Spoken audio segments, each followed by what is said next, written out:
color me shocked. In this video, I'm defending Sean McDermott. And basically, wow. Incredibly bad pass interference call.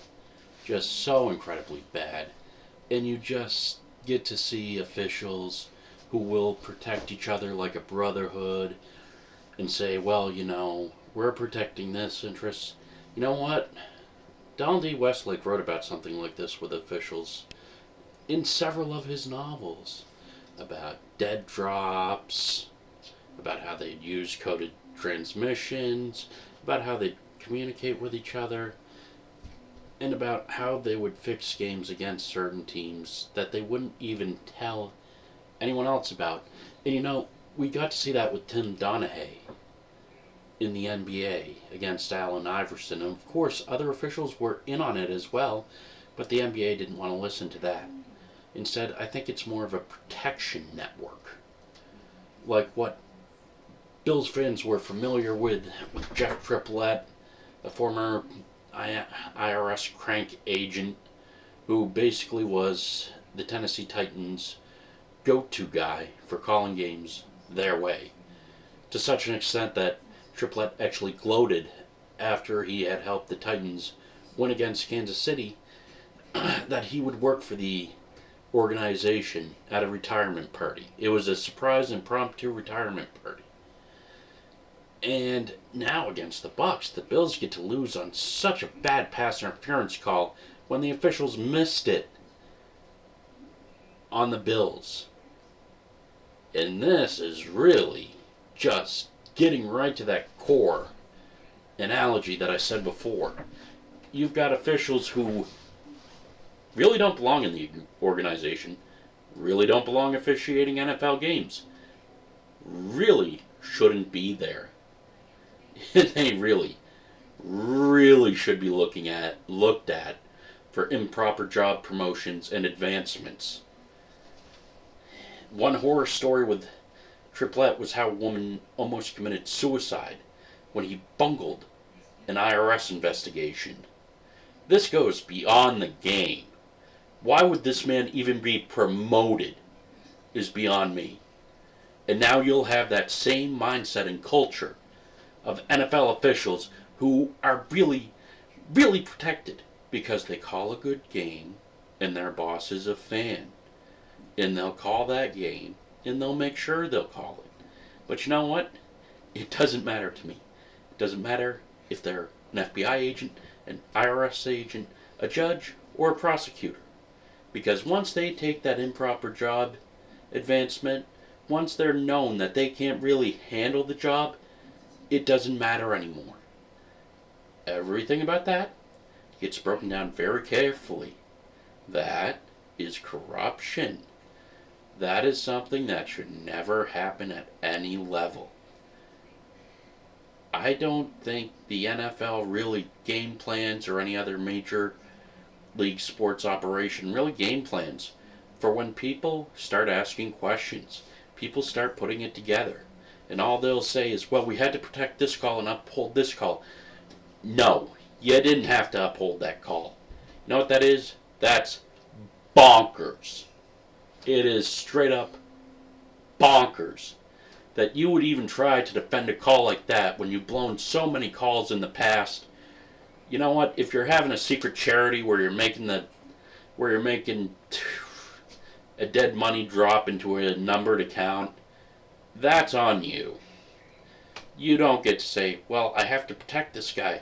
He's in the organization, it's what we do. Yeah.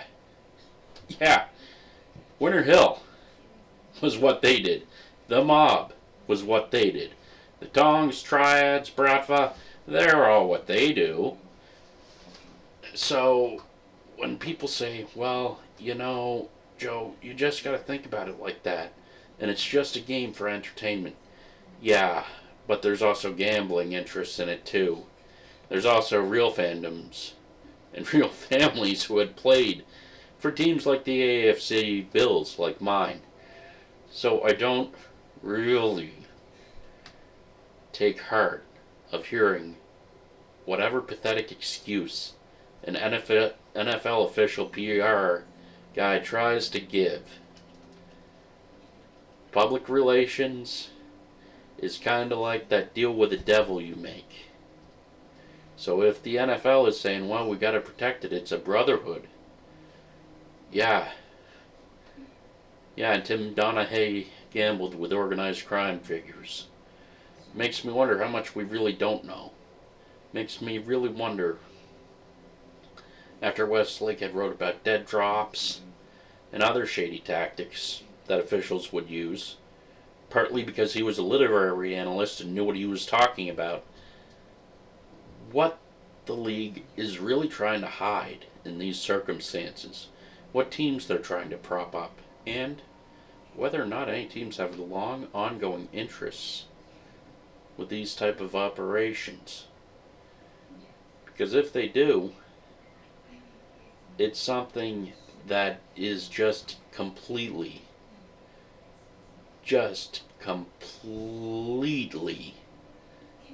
illicit, illegal, and really just being ill human beings in general.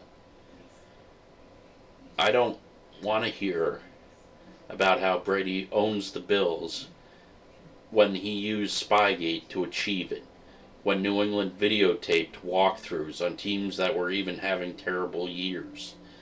I don't want to hear any of that.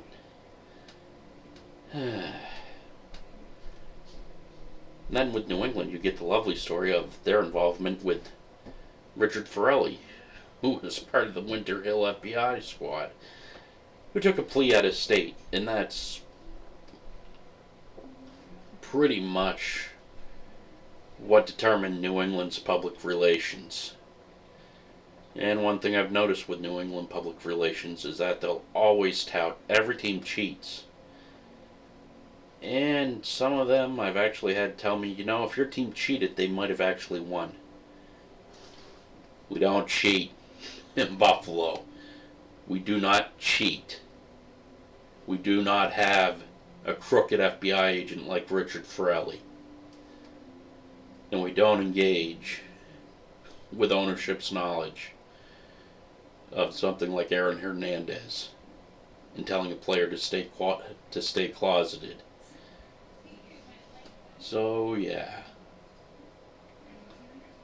there's a lot that riles me up about that game. But I think I'm just gonna play some Fallout, read some Westlake novels, and really, say go Bills, and say it loud and proud. Officials, we know what you're doing. We're not stupid. How stupid are you guys?